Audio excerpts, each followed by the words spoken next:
Let's do it. Let's answer your questions. First up, another video question. It's for John and Courtney on Uber. My name is Josh from Rhode Island. I was wondering how you guys feel about adding some Uber calls for November 20th with this bill that might get lifted that allows them to be independent contractors again. Okay, Doc, you take that first since you're the man with the calls. Then, Court, you own the stock. You follow up, Doc. All right, Scott, I have those 32 calls as well as 34 calls in Uber.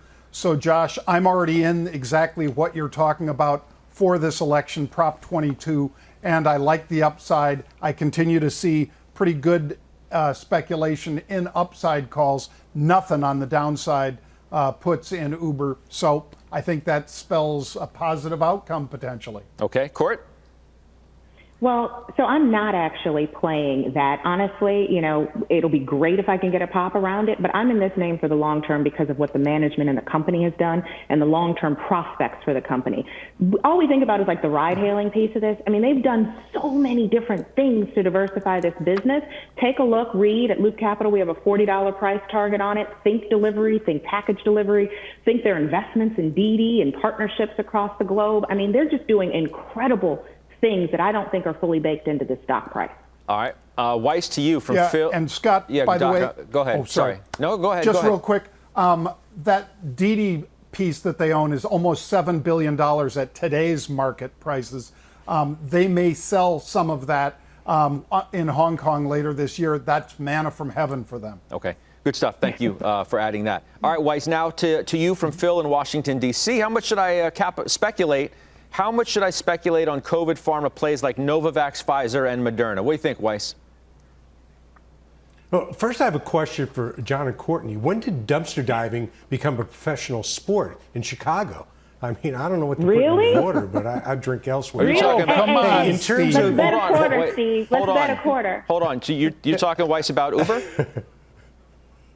I'm talking about Uber. I'm talking about the cruise lines. I'm talking either it's happy pills or it's dumpster diving.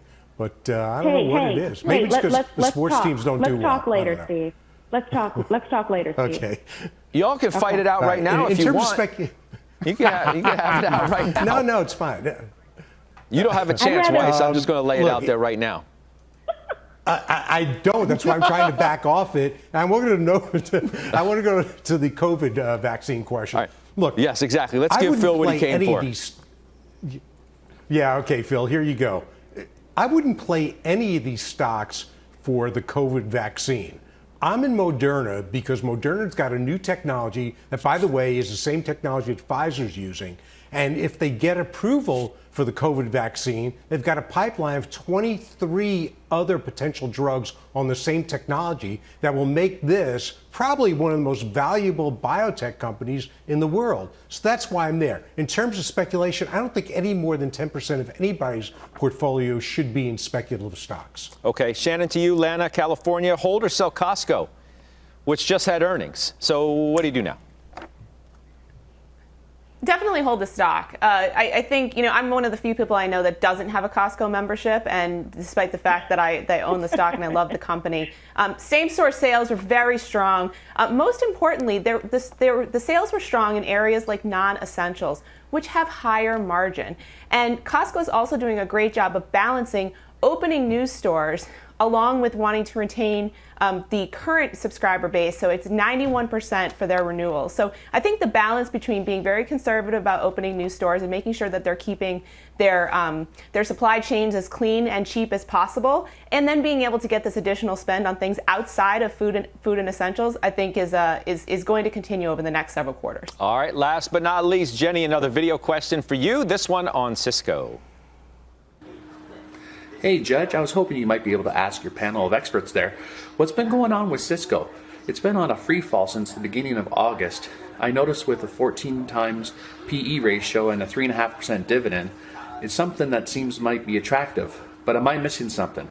Appreciate the question, Jeff. The best part is you got to ask the question. Jenny, what's the answer? So we agree with Jeff that it is attractive, and I think the reason for the free fall is that Cisco's networks are largely in-office. So what happened starting in March is that a lot of companies, even like ours, pivoted away from thinking about everything in-office and put all the focus on the cloud networking, not on the in-office networking.